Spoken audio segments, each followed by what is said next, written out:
Hello students, welcome to our YouTube channel Nimbus learning powered by engineers academy. आज हम लोग आपके सामने में एक बहुत ही विशेष डिस्कशन लेके आए हैं कि हमारे यहाँ बहुत सारे कॉपीज आते हैं। जब आप एग्जाम देते हैं तो बहुत बंदे प्री क्वालिफाई करते हैं, मेंस लिखते हैं, कुछ प्री से बाहर हो जाते हैं, कुछ मेंस से बाहर हो जाते हैं, कुछ प्री और मेंस दोनों क्वालिफाई कर जाते हैं। हमने एक ऐसे ही कैंडिडेट का यहाँ पे एनालिसिस किया है जिसका प्री तो बहुत अच्छा रहा। उसने प्री में 151 मार्क्स स्कोर किए और 151 मार्क्स स्कोर करना कोई आसान सा काम नहीं है। और उसके बाद भी क्या ऐसा हुआ कि मेंस में सिलेक्शन नहीं हो पाया। इसी डिस्कशन को हम आगे बढ़ाएंगे। हमारे साथ हैं Akshay Mathur sir. Akshay Mathur sir, please welcome. Hello sir. Thank you sir. बिल्कुल सही है सर, जैसे कि आप कह रहे हैं। Hello everyone. एक बेसिकली स्टूडेंट का कॉपी है, जैसे सर ने बताया कि प्रीलिम्स में 151 मार्क्स है ना। 151 मतलब बहुत अच्छा मार्क है, बहुत अच्छा मार्क्स है।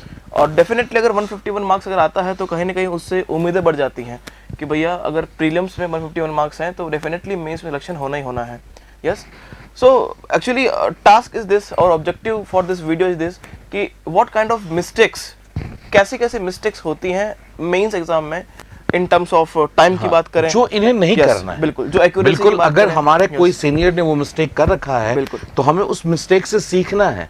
ऐसा नहीं कि मिस्टेक करके हमें सीखना है। यस, बिल्कुल, कुछ सामने वाले को देख के भी सीखा जाता है। इस कॉपी की अगर एनालिसिस करें सर तो देखिए, सबसे पहला कवर पेज ही देखते हैं। ठीक है, इस बंदे ने क्वेश्चन नंबर 1 अटेम्प्ट किया है, 2 अटेम्प्ट किया, 3 अटेम्प्ट किया, 5 अटेम्प्ट किया और 6 किया अटेम्प्ट। ठीक है, 4 बिल्कुल अनटच है। अब 3 अटेम्प्ट करने के बाद भी आउट ऑफ 60 ओनली 8 मार्क्स मिले हैं। तो इसका मतलब हम कह सकते हैं सर कि पहले बात तो ये कि 6 क्वेश्चंस में से कौन सा क्वेश्चन स्किप करना है, कौन सा क्वेश्चन छोड़ना है, सबसे बड़ी बात वो होनी चाहिए कि आप पहले एनालिसिस करेंगे। जब भी पेपर आता है आपके सामने तो तसल्ली से 1 से 2 मिनट आप अच्छे से उस पेपर को देंगे और देखेंगे कि कौन सा जो पार्ट है वो हमें स्किप। बिल्कुल बिल्कुल। एक्चुअली जगह क्या होता है, फिक्स होता है सर। अगर हमने कुछ गलती कर दी, सपोज मान लो मैं एक डेरिवेशन कर रहा हूँ, न्यूमेरिकल सॉल्व कर रहा हूँ, थ्योरी लिख रहा हूँ, कुछ गलत लिख दिया तो अब दोबारा मौका नहीं मिलने वाला आपको कि आप उसको ऊपर से सही करें फिर से। गलत हुआ तो गलत हुआ, और अगर 15 मार्क्स से क्वेश्चन गलत हुआ तो आप सोच लो कि 45 मार्क्स से क्वेश्चन आपको काटना पड़ जाएगा अगर आपको टोटल 60 मार्क्स चाहिए तो। और सर अगर जनरली देखा जाए तो न्यूमेरिकल जिस क्वेश्चन में आते हैं, कहीं ना कहीं स्टूडेंट्स वो क्वेश्चंस को सॉल्व करते हैं, उन्हीं क्वेश्चन को अटेम्प्ट करते हैं। ये कई हद तक ठीक भी है, लेकिन पहले मेक श्योर करें कि आपको जो न्यूमेरिकल आप करने वाले हैं, अगर आप एफएम से है, थर्मो से है, किसी भी सब्जेक्ट से है, तो वो न्यूमेरिकल आप अपने दिमाग में एक एल्गोरिथम बनाएं कि मुझे करना क्या है, उसी के बाद पेन चलाना शुरू करें। बिकॉज एक बार अगर लिख दिया, अगर गलती से मिस्टेक हो गया और काट दोगे तो आपको जगह नहीं मिल पाएगी। This kind of situations may be. अब जैसे सर इस स्टूडेंट का देखिए, अगर आप किसी में भी इसको 40 प्लस नंबर नहीं मिले हैं, बिल्कुल, तो देखना स्टार्ट करते हैं पहले क्वेश्चन से। जैसे पहला क्वेश्चन जो होगा वो डेफिनेटली प्रोडक्शन का तो होगा नहीं, that will be thermodynamics. That will be thermodynamics. तो देखिए पहला क्वेश्चन ऐसा क्या हुआ है जो कि मार्क्स नहीं है। जैसे पहला क्वेश्चन जो भी था, आपने देख ही रखा हो, कैंडिडेट ने देख ही रखा हो क्वेश्चन, अब क्योंकि आप एग्जाम देने वाले हैं। Write down the general energy equation for steady flow system. ठीक है, and when applied for the following system, centrifugal water pump, reciprocating compressor, steam nozzle and steam turbine. Yes. अब सबसे पहला चीज कि आपको अगर कर्सिव नहीं आता लिखने तो मत लिखिए। क्योंकि अगर सामने वाले को लिखने पढ़ने में पेन होगा ना तो वो ऑब्वियस सी बात है कहीं ना कहीं आपके नंबर में जरूर रिफ्लेक्ट होगा। भले आप स्पीड को तेज करें, वो बड़ी बात नहीं है, आप स्पीड को इंक्रीज करना ही है, इसमें कोई दो राय नहीं है। लेकिन स्पीड को इंक्रीज करने में आपकी राइटिंग स्किल्स हैं वो ऐसी ना हो जाए कि पढ़ ही नहीं पा रहा है कोई चीज। नहीं, आपके कॉपी को देखने की, चेक करने के लिए कोई बहुत ज्यादा टाइम नहीं देने वाला है। वो खोजेगा नहीं, उसको जो मिल जाएगा वो देख लेगा। करेक्ट। अब जैसे देखिए, सबसे पहला चीज इक्वेशन लिखा, अब सीधा SFEE से स्टार्ट किया। What is the meaning of SFEE हमें नहीं पता है, हमने कुछ नहीं बोला। यहाँ पे सबसे पहला क्वेश्चन था write down the general energy equation for steady flow. ठीक है, थोड़ा सा डायग्राम बनाना देना होता है कंट्रोल वॉल्यूम का। ठीक है, इसके बाद फिर इन्होंने एजम्पशन लिखा है।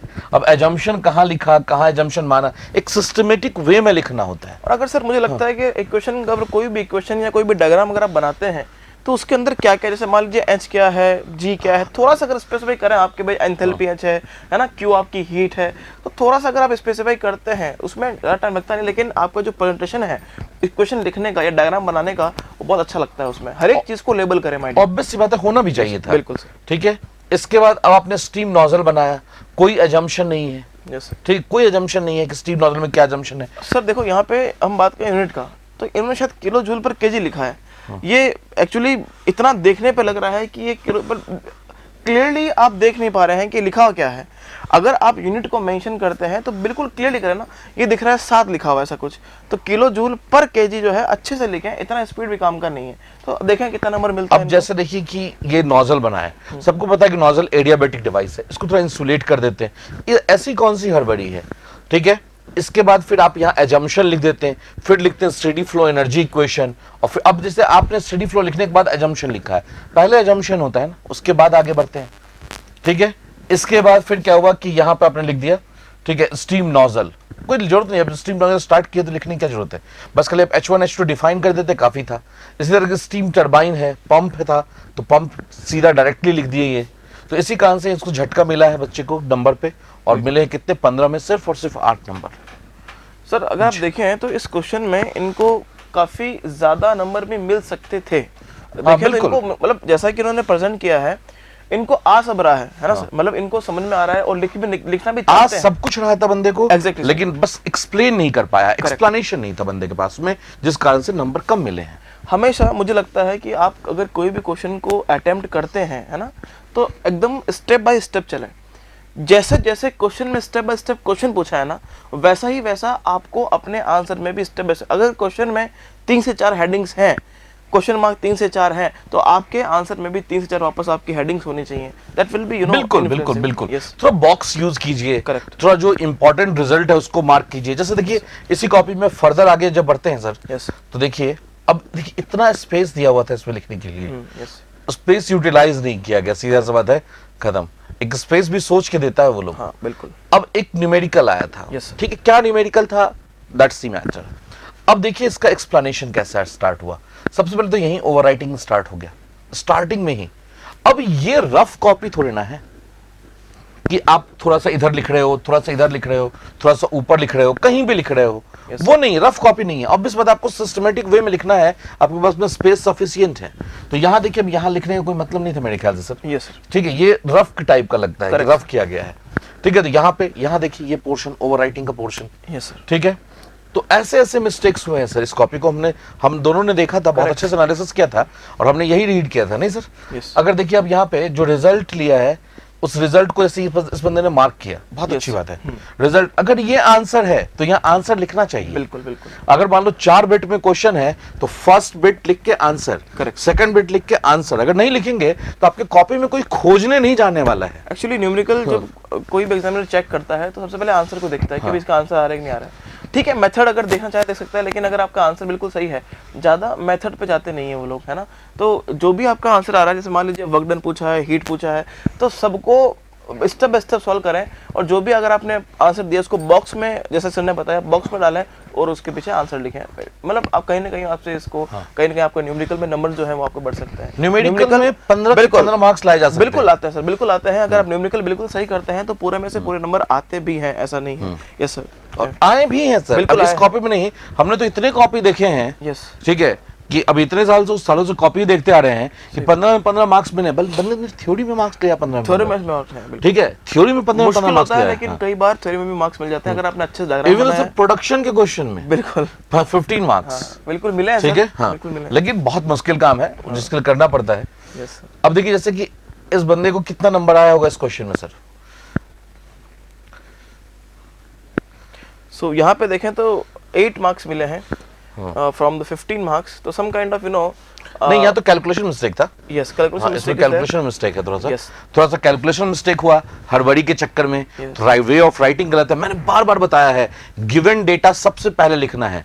कितना टाइम लगेगा लिखने में, उसके बाद what we have to calculate ये भी लिखना है, ठीक है, कौन सा फॉर्मूला यूज कर रहे हैं वो भी लिखना है। जब आप इतना लिख लोगे ना तो आपकी गलती नहीं होगी आगे। पहले तो आप नंबर में ले लिए और आप गलती नहीं कर सकते हैं, आपको पता ही नहीं है कौन सा फॉर्मूला यूज करें, क्या यूज करना है, सीधा स्टार्ट कर दिए लिखना, ठीक है। जब तक आपके पास मंजिल रास्ता नहीं है पता आपको, आप सीधा आगे बढ़ते जाएंगे तो कहां पहुंचेंगे। इसीलिए जब भी न्यूमेरिकल स्टार्ट करते हैं, फर्स्ट ऑफ ऑल एल्गोरिथम अपने दिमाग में बैठाएं कि मुझे करना क्या है। फर्स्ट ऑफ ऑल अगर डिसाइड हो गया मुझे करना क्या है, फिर स्टार्ट करें। न्यूमेरिकली नहीं सर, थ्योरी भी exactly, अगर थ्योरी में भी लिख रहे हैं, अगर सबसे पहले डिफिनेशन लिखना है, फिर कंस्ट्रक्शन लिखना है, फिर वर्किंग प्रिंसिपल लिखना है, और सीधा पहले लिख दिया वर्किंग प्रिंसिपल, फिर जब मन किया तब डायग्राम बना दिए, ठीक है। तो ये सब चीजें थोड़ा सा हो जाता है, जो कि आपने लिखा सब कुछ, लेकिन बस एक ऑर्डर्ड में नहीं लिखा। अगर आपसे पूछा कोई आपका रूटीन क्या है दिन का, तो आप दोपहर से थोड़ी ना स्टार्ट करोगे, मॉर्निंग से स्टार्ट करके नाइट तक जाओगे, तो वैसे आपको आगे बढ़ना पड़ेगा। इसी तरीके से बहुत अच्छा, सबसे बड़ा प्रॉब्लम क्या पता है सर इस कॉपी का, कि इन्होंने क्वेश्चन सही सिलेक्ट नहीं किया। एक्चुअली जैसा होता है ना कि मन में इच्छा ही नहीं हो रही नंबर लाने की, ऐसा दिख रहा है। बिकॉज अगर आप ऐसे बिल्कुल रफ काम कर रहे हो, कुछ मतलब प्रोसेस का पता नहीं, जबकि प्रीलिम्स में 151 मार्क्स आ चुके हैं, ये गैप जो है प्रीलिम्स और मेंस के बीच में डिपेंड करता है, देखो आप कितना उस पेपर इनपुट डालते हो। ऑब्वियसली दिखाई दे रहा है कि प्रैक्टिस नहीं है, बिल्कुल प्रैक्टिस नहीं है, कंफ्यूज है, इसीलिए गलतियां हो रही हैं। अब जैसे ये डायग्राम बना सर, बिल्कुल किसके किसके बीच का डायग्राम है, ये कर्व, वही टी3, बिल्कुल पता ही नहीं चल रहा है। यस, ना बे यहाँ ऑर्डिनेट पे लिखा हुआ, ना एब्सिसा पे कुछ भी नहीं लिखा हुआ। VCRS लिख दिया है, लेकिन इसका मतलब क्या है? नहीं, VCRS में सर पीवी डायग्राम भी होता है, टीएस डायग्राम भी होता है, पीएच डायग्राम भी होता है, बहुत सारे डायग्राम होते हैं। आपने कौन सा बनाया है? और अगर ऐसा ही है तो लिख दो कि आप तो सब जानते ही हो, नंबर दे देना, ठीक है, सीधा से एक लाइन आंसर। तो ऐसी तो बात है नहीं, आपको सब कुछ एक्सप्लेन करना है प्रॉपर वे में, और नहीं एक्सप्लेन करने के कारण ये रिजल्ट दिखा है। नंबर देने के बाद काटा गया सर। यस बिल्कुल, नंबर देने के बाद नंबर काटा गया है, ठीक है, बिल्कुल। जब बंदा सामने वाला इरिटेट हो जाएगा ना आपका कॉपी देख के, तो ऑब्वियस सी बात है दिया हुआ नंबर काट देगा। करेक्ट। अगर इरिटेट हो गया तो उसको परेशान नहीं करना है। अब जैसे देखो इस क्वेश्चन में बात कर रहे हैं, yes. अगर इस क्वेश्चन में बात कर रहे हैं तो हाँ, जैसे यहाँ डायग्राम में लिखा गया पीवी डायग्राम है, कर बनाया गया 1 से 2 जा रही है। yes. अब देखिए इस क्वेश्चन में क्या हुआ, इसमें शायद कैलकुलेशन मिस्टेक है थोड़ी बहुत, जो अपन देख लेते नहीं, इसमें थोड़ी कैलकुलेशन मिस्टेक है। हाँ, नहीं ये इसमें नहीं था कैलकुलेशन मिस्टेक, वो उस पहले वाले में था। इसमें तो क्या है कि इसमें पूरे के पूरे नंबर मिले ना। तो अच्छा, इसमें अब देखिए गिवन डेटा पूरा लिखा है ना, तब स्टार्टिंग से तो बात यही कर रहे थे ना, गिवन डेटा सबसे पहले लिखना है, डेटा लिखें, एल्गोरिथम तय करें, ठीक है, ग्राफ बना हुआ है बकायदे, ठीक है, सब कुछ लिखा हुआ बना हुआ है, कहीं ना कहीं वर्क डन की वैल्यू निकाला है इन्होंने। ये देखिए, ये आंसर है फर्स्ट बिट का, करेक्ट, ये आंसर है सेकंड बिट का। जब आप first bit, second bit, third bit का आंसर दिखाओगे, सामने वाला कहां देख रहा है आपका, सीधा ये देखेगा। Yes. ये सही है तो फिर आगे जाएगा, करेक्ट, स्टेप देखेगा। ये गलत है तो आप ऑब्वियस बात है, वो समझ गया कि भाई बंदा गलत कर चुका है, थोड़ा बहुत नंबर बैठाएगा, टाइम नहीं वेस्ट करेगा आपकी कॉपी में, ठीक है, बिल्कुल ध्यान रखिएगा इस चीज में। तो अब इसी तो बिल्कुल सही है, तो देखो पूरा 15 से 15 नंबर मिले हैं, कोई दिक्कत वाली बात ही नहीं है। अब लेकिन फिर अगले क्वेश्चन में देखिएगा, एक बिट अटेम्प्ट किया गया, दूसरा बिट छोड़ दिया गया। अब जैसे क्या किया, explain with the help of diagram regenerative Rankine cycle, diagram बना दिया गया, ब्लॉक डायग्राम। कोशिश करना है कि स्केल पेंसिल यूज करें, टाइम कम रहता है नो डाउट, लेकिन कोशिश करना है जितना फेयर डायग्राम बने उतना अच्छा है। डायग्राम सबसे बड़ी चीज है, बिल्कुल। अब जैसे कि डायग्राम इन्होंने बना दिया, डायग्राम के बाद टीएस डायग्राम बना दिया, लेकिन टीएस डायग्राम लिखने के बाद टी और एस लिखना चाहिए सर। बिल्कुल बिल्कुल, जब ग्राफ इतना बना रहे हैं, कोई भी डायग्राम हो, कोई भी ग्राफ हो, आप उसमें प्रॉपर्ली मेंशन करें कि आपने क्या क्या बनाया है उसमें। अगर आप भले डायग्राम थोड़ा सा वीक बन जाए, कोई दिक्कत नहीं है, अगर उसमें आप प्रॉपर्ली मेंशन करते हैं चीजों को, तो it will be more beneficial for you my dear. इसमें मुझे ओवर राइटिंग का थोड़ा ज्यादा सीन दिख रहा है। Over writing. अब जैसे देखिए कि ये आइसोएंट्रोपिक प्रोसेस है, और ये एंट्रोपी जो है वो डिक्रीज करते जा रहा है लगातार। तो ग्राफ थोड़ा सा स्केलिंग तो हो अप टू, जैसे 4 to 5 अगर सीधा होना चाहिए लाइन, वर्टिकली लाइन होना चाहिए, तो इंक्लाइंडेड लाइन तो ना बनाए। यहाँ पे लोग देखिए क्या समझेंगे, फिर कंफ्यूज हो जाते हैं। बिल्कुल सर, ठीक है। ये जो कट कोट है ना सर, ये तो पर्टिकुलरली जब मैं कॉपी करेक्शन करता हूँ तो मुझे भी नहीं पसंद आता है, तो जो एग्जामिनर कॉपी करेक्शन कर रहे हैं उनको भी नहीं पसंद आया, कंफर्म बात है। वो भी नंबर का झटका जरूर देंगे और दे दिए। बिल्कुल सर, ठीक है, बिल्कुल ध्यान रखिएगा। वैसे तो यहाँ पर आंसर भी फाइनल नहीं किया गया, अधूरा छोड़ दिया गया है। 10 नंबर दिए हैं, स्टेप के नंबर दिए हैं एक्चुअली। स्टेप के नंबर दिए, स्टेप सही है, लेकिन ओवर राइटिंग जो होगा ना पूरा बनाने के बाद भी, तब भी उसमें भी नंबर काट ले, तब कुछ नहीं बोल नहीं सकते हैं उसको कि सर नंबर कैसे कट गया। ठीक है, इस तरह से बहुत सारे क्वेश्चंस हैं ऐसे। ठीक है, इनका एक जगह दिखाते हैं जहाँ सिलेक्शन, जब आपको ये क्वेश्चन नहीं आ रहा है तो बेकार में टाइम वेस्ट करने से क्या फायदा था। करेक्ट। ठीक है, बस आप डायग्राम बना दोगे, आप सोचोगे ना कि मैं कुछ भी लिख दूं एक लाइन XYZ और आपको नंबर मिल जाएंगे, 4 नंबर नहीं मिलेगा, आपको टू द पॉइंट रहना पड़ेगा। तो मेरे ख्याल से इनका क्वेश्चन सिलेक्शन बहुत पुअर रहा था। हाँ, सिलेक्शन बहुत पुअर, बहुत पुअर। ठीक है, तो ये गलतियां इनको नहीं करना है। जैसे कि अगर आप देखिएगा, अब देखो यही इसी चीज की बार बार मैं बात कर रहा हूं कि ऐसा कट ना लगाना पड़े आपको। ठीक है, बिल्कुल ध्यान रखिएगा पड़ा ना कि प्रॉपर्ली एल्गोरिथम तय नहीं है, क्या करना है, करना क्या है। जब भी आप एक क्वेश्चन को लिख रहे हैं, मेरे हिसाब से सर पहले आपको 2 मिनट 2 मिनट नहीं तो 1 मिनट कम से कम सोचो, सोचना एक फ्रेम बनाओ। एक क्वेश्चन पे आपको 6 मिनट टाइम देने हैं, Yes. उसमें 1 मिनट आपको सोचना है कि Yes. पहले मैं ये लिखूंगा फिर ये लिखूंगा। अब 2 डिफरेंस लिखना है किसी चीज में, Yes. तो डिफरेंस भी सिस्टमेटिक वे में स्टार्ट होना चाहिए। Correct sir. सर से पैर तक डिफरेंस स्टार्ट होगा, पहले स्टार्ट कर दिए बाजू फिर सर, ऐसे नहीं, बिल्कुल स्टार्ट से लेके एंड तक डिफरेंस भी एक प्रॉपर वे में होना चाहिए सीक्वेंस में।